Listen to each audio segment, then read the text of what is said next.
Hey gamers, welcome back to the channel. Today in DC Worlds Collide. That is right, we're back. It's been a while. I apologize. I'll touch on that here in a little bit.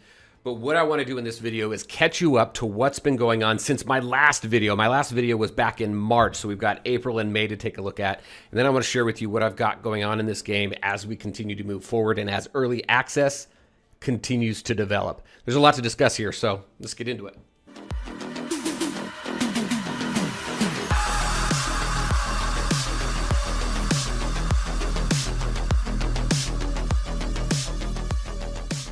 All right, and welcome back. All right, let's go ahead. First, personal update. So one of the reasons why it's taken me so long to get another video out is just things have been super busy at work and at home. My wife and I, we've been working on purchasing a new home. That's been taking several weeks and getting this home ready. That's why I don't have a green screen. It's a white wall. That's why audio isn't ideal. But we finally sold this house and we have another home that we're moving to. We're moving to this week, actually. Which will be nice because then we can get all settled in and I can get back into a regular schedule. But I did have to pull away from this game a little bit. So the last video I did was back in March. It was a tier list. So what I want to talk about today is give you an update on what's been happening over the last month and a half.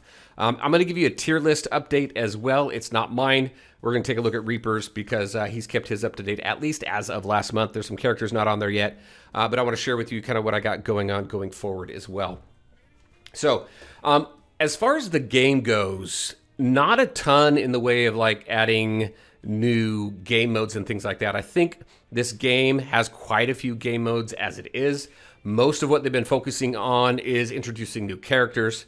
We finally have new characters that weren't part of the original roster when this game was in early access beta back in 2022. So we'll just run through that really quick. With some of the new characters, we got some pretty cool looking ones. We got this guy right here. Check him out. Dr. Phosphorus. He looks pretty cool. Let's see.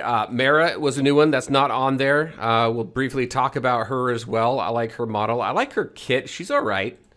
Dr. Fate, there's some characters I don't have because in this game, it's a little more difficult to get some of those legendary characters because there's no specific pity that guarantees you the banner hero.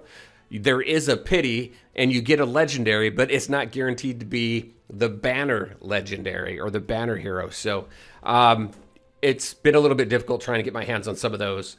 But really that's what's been added here. Let me switch over to the Discord. This is the official Discord. Let's just run through there here high level. I'll put a link to this in the description below if you're not part of this Discord yet. But like I said, we've got Pandora. So Pandora is a new character, agile support. She's a villain. She can heal, shield, and deal more damage the lower her health gets. She seems pretty good. I liked her. We also have Mara. We talked about Mara a little bit. She's an agile DPS hero. She's part of the Sacrifice team. We'll talk about seasons here in just a minute, but they have these new seasons that come around that take advantage of specific tags. Sacrifice was the first one that came around. She's got this Zebel armor when her HP is sacrificed, and then her Zebel armor protects her, prevents critical strikes from doing extra damage, and reduces her attacker's overall crit damage as well. I thought she had a pretty interesting kit there. Green Lantern, we got a new power battery, so we have a new reinforcement piece. So we have that. Sacrifice Arena, this is what I was talking about here. Characters with the Sacrifice tag gain an additional 50% attack, defense, and HP. And this was in the Elite Arena. These are the characters that are part of that tag, right? So Pandora and Mara were new. Dr. Fate, also new. He came out back in April. Constantine's part of that, Frankenstein, and then the Phantom Stranger. Those characters we already had. There were some updates to Evil Falls, to League changes as well. Dr. Fate arrived. He's a tactical DPS hero. He's, again, part of the sacrifice tag as well. He sacrifices his teammates' HP to do a powerful AoE attack. The attack does a fixed amount of damage split over each enemy. So the fewer enemies there are, the more damage that he's going to do. And then we have a new season coming up with Creature Commandos. That'll be pretty interesting. We got 2 brand new epic characters, a new legendary character, and a new artifact, a new reinforcement, as well as some events.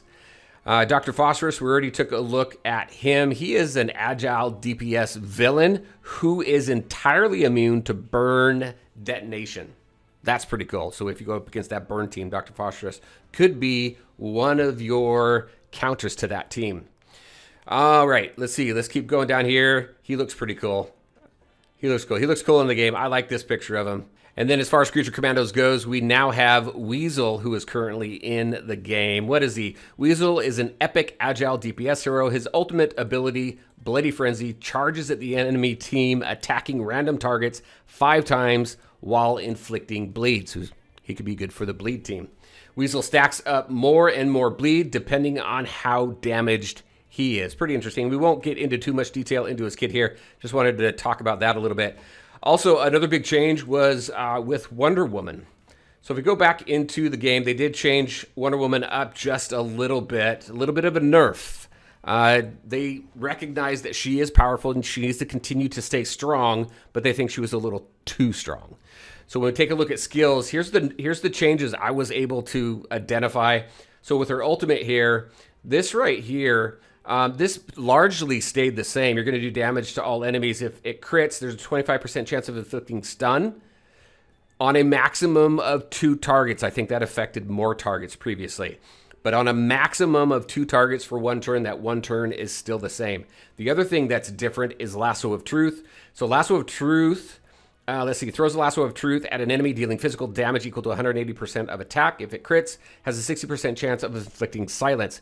This specific skill impacted the back row. So I think with what I was reading and really kind of catching up on, the fact that she does this massive AoE damage as well as effective against back row enemies, it was just too much of a combination. So they did nerf her a little bit. She's still really good. So we'll see kind of how all these other changes come in.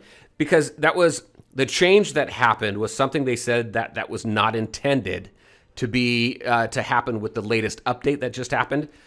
But it was meant to happen eventually. But seeing how it came into the game with the update, they decided to go ahead and leave it. There's a lot of other balance changes and things that they have in that they have planned for other characters in the game. So depending on what that looks like, this could be kind of not really a huge impact for Wonder Woman, or it could be a larger impact than we think, depending on what other characters see as far as those balance changes. So, yeah, so that's the main update there. Not a lot other than just new characters, and we got these new seasons coming into play and things like that. There's Weasel right there, by the way.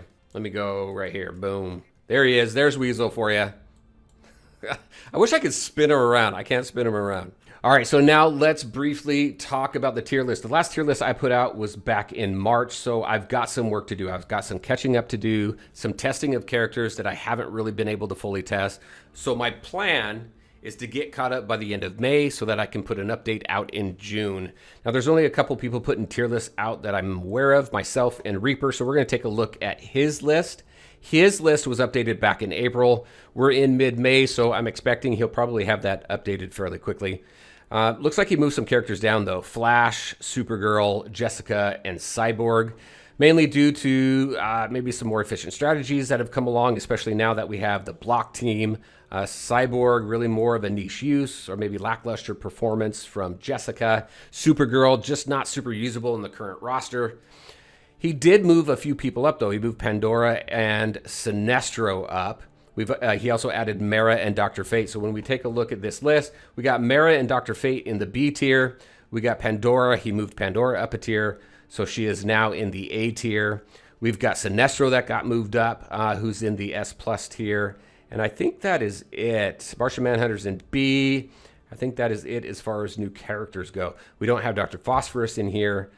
So we'll wait to see kind of where he lands. I've been doing some testing of him since I have him, but we've got Weasel, so we've got some extra characters to update you on for the June update.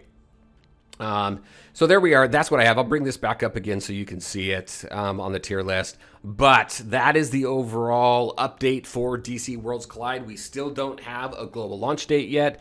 Still waiting for that. That's probably another reason why I've kind of dialed back a little bit on this game. This game has a history of shutting down. There's not a whole lot happening. We've got new characters coming out, but we don't have any socials for the game. We've got a Discord for it, but we don't have any. We don't have an X. We don't have a Facebook. The ones that are up are old. So I'm waiting for some of that stuff to catch up to give me a little bit of hope that we will indeed launch this game this year. I feel it's ready. Apparently they have some stuff they want to get out first, but hopefully we hear something soon. I'm excited to finally hear about that. All right, everybody, that is what I had for you as far as DC Worlds Collide. Give me your thoughts. What do you think about where we are with the game, the updates, and are you still interested in the game? Or is it taking too long to come out? Is it too late? I don't know. You tell me. All right, everybody, as always, I want to thank you all for taking the time to watch the video. If you liked it, make sure to hit that like button and share your thoughts and questions in the comment section below. Take care, everybody, and we'll talk to you next time.